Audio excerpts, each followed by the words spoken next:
Halo semua, perkenalkan nama aku Nahda Naila Alhana dari perwakilan kelompok 7 kelas 11A ingin mewawancarai kesiswaan. Sebelumnya, kelompok kami akan menjelaskan pengertian tentang kelompok sosial.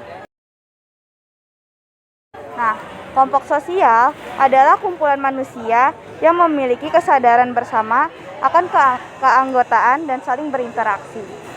Halo semua, jadi kita udah sampai nih di kesiswaan. Nah, bersama narasumber kita Bu Evi. Halo Bu Evi, gimana kabarnya? Baik, alhamdulillah sehat-sehat ya. Iya, kita dari kelompok 7 kelas 11A izin mewawancarai Ibu Ya, nih. boleh. Berkaitan dengan materi yang kita dapat yaitu kelompok sosial. Nah, kebetulan kita mendapatkan temanya kesiswaan. Oh gitu, tugas sosiologi. Iya. Oke, pertanyaan yang pertama, bagaimana struktur organisasi di bidang kesiswaan ini? Gini, kalau struktur organisasi itu memang sudah ada, nanti kamu bisa lihat ya diagramnya. Biasanya yang pertama itu kepala sekolah penanggung jawab. Kemudian kepala sekolah itu ada yang membawahi itu wakilnya, wakil bidang sarpras, kurikulum, kesiswaan gitu. Nah, kesiswaan dibantu lagi oleh staf kesiswaan. Staf kesiswaan karena kegiatan kesiswaan itu banyak gitu ya. Karena berkaitan dengan kegiatan siswa, terutama kegiatan siswa dalam hal apa nih? Dalam organisasi OSIS, dalam KBM, kemudian dalam kegiatan menunjang di luar dari KBM-nya, ekstrakurikuler, ada yang akan membantu kita selain pelatih ekstrakurikuler dan pembina ekstrakurikuler. Selain itu juga kan biasanya kesiswaan berkaitan juga dengan kegiatan ya, pasti ada hal-hal yang berkaitan dengan biaya, dengan yang lainnya itu berkaitan langsung juga dengan bendahara, baru pada guru, wali kelas, guru, kemudian wali kelas dengan BK itu biasanya sejajar supaya bisa saling berkomunikasi gitu. Oh, gitu ya. Iya. Terus kalau saya boleh tahu, apa visi misi serta tujuan bidang kesiswaan di sekolah ini? Waduh, visi misinya panjang nih. Yang pertama, visinya itu adalah karena dia kesiswaan ya, merupakan wadah peningkatan kreativitas. Visi itu, kemudian pengembang intelektual dan imtak, pelestari budaya santun, serta pembimbing menuju sukses. Itu visi kita. Kemudian misinya apa? Nah, misi itu jabarkan penjabaran dari visi. Yang pertama adalah membina dan mengembangkan prestasi siswa sesuai dengan bakat, minat, dan kemampuan. Kemudian meningkatkan dan mengembangkan intelektualitas dan imtak, iman dan takwa ya, melalui pembinaan yang intensif, menjunjung tinggi martabat dan citra sebagai manusia terpelajar yang berbudi pekerti luhur, berkepribadian yang mantap, mandiri, dan berdisiplin. Kemudian mengembangkan potensi siswa melalui peningkatan kecakapan hidup yang sejalan dengan perkembangan ilmu pengetahuan dan teknologi untuk memasuki tenaga kerja, dunia usaha gitu ya. Mewujudkan kerjasama dan menjalin kekeluargaan di antara warga sekolah sebagai implementasi dari wawasan Wiyata Mandala. Oke. Kalau posisi Ibu dan tugas Ibu di kesiswaan ini sebagai apa? Ibu sih posisinya di sini sebagai staf kesiswaan. Tugas Ibu saling berkoordinasi dengan staf yang lain, artinya dalam satu kesiswaan, tim kesiswaan, karena itu ada yang mengurusi tentang kegiatan ekstrakurikuler, ada yang mengurusi tentang organisasi OSIS MPK, ada yang mengurusi di bidang tata tertib nih anak-anak ya, mengenai jam belajar, ada yang bolos, ada yang terlambat, kemudian tata tertib dalam hal KBM, dalam hal seragam. Nah, itu kita saling bekerja sama gitu. Kalau pemimpin di bidang kesiswaan ini? Oh, wakil kesiswaan namanya Bapak Saryono. Oh, gitu.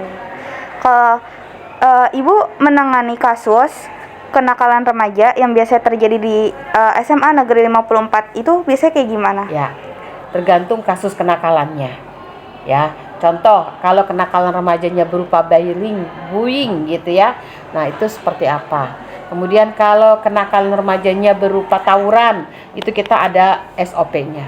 Kalau kenakalan remajanya yang berupa maaf gitu ya, yang suka tangannya terampil gitu ya, tangan panjang, itu semua pasti ada SOP-nya dan kita jalankan sesuai dengan SOP yang sudah kita buat.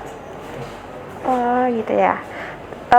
kalau cara ibu memberi hukuman kepada siswa yang telah melanggar aturan itu biasanya paling sering gimana? Yang paling sering saya lakukan memberi hukuman kepada siswa juga tergantung dari melanggar aturan yang bagaimana tadi. Itu contoh kalau misalnya dia tidak tertib seragamnya. Nah, itu harus kita ingatkan ya. Pertama kita ingatkan. Kemudian kalau rambutnya panjang kita ingatkan sudah, ternyata masih juga panjang. Kemudian kita di tim kesiswaan ada yang bisa menjadi barber gitu ya, istilahnya potong rambut. Kemudian bajunya yang masih nyetrit-nyetrit tuh, kalau dulu kan boleh ya kita gunting, sekarang kita ingatkan dulu. Sekali dua kali tidak bisa, kita ambil, kita ganti dengan yang baru dipinjamkan, bukan diberikan gitu ya. Kemudian kalau misalnya melanggar aturan dia di KBM bolos-bolos, nah kerjasama nih antara guru bidang studi, wali kelas, serta dengan BK, itu harus saling bersinergi begitu. Kan banyak nih permasalahan-permasalahan dari siswa-siswi SMA Negeri 54. Nah, biasanya penyebab mereka melanggar aturan dan apa saja kesulitan mereka gitu Ya, ini harus lebih spesifik ya, aturan yang mereka langgar apa? Kedisiplinan, tata tertib, atau KBM, atau berorganisasi. Jadi kita menindaklanjutinya sesuai dengan SOP yang ada. Contoh misalnya upaya kesulitan mereka apa misalnya. Satu, yang pertama sering kita jumpai mah tata tertib melanggar pakaian seragam. Kan dari awal itu sudah kita tetapkan. Misalnya baju hari Senin apa sampai dengan hari Jumat. Kemudian namanya seragam gitu ya. Nah, itu kadangkala anak-anak itu baju seragamnya dikecil-kecilin.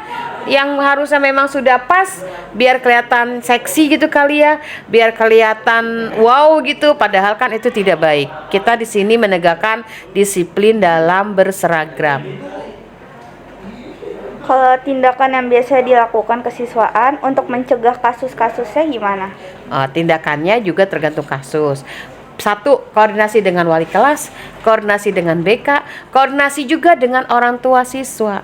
Kalau memang dirasa itu kasusnya sudah terlalu berat gitu ya, nah itu akhirnya kita pleno dengan para guru dan kepala sekolah. Yang ada ujung tombaknya ada di kepala sekolah.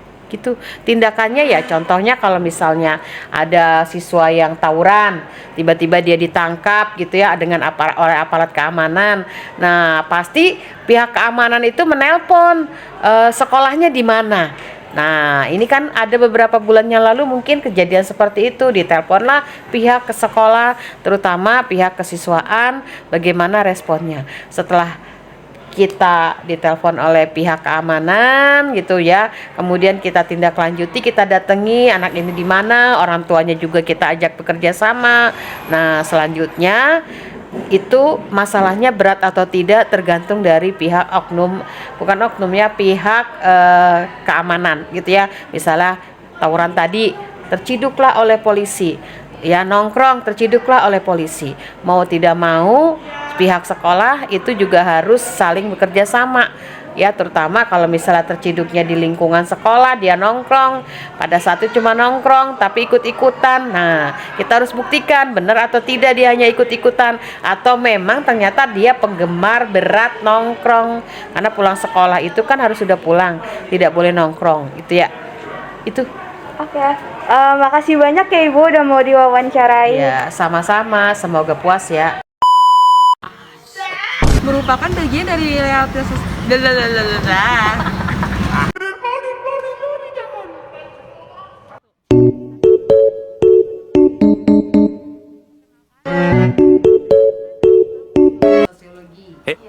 eh, eh, eh, eh.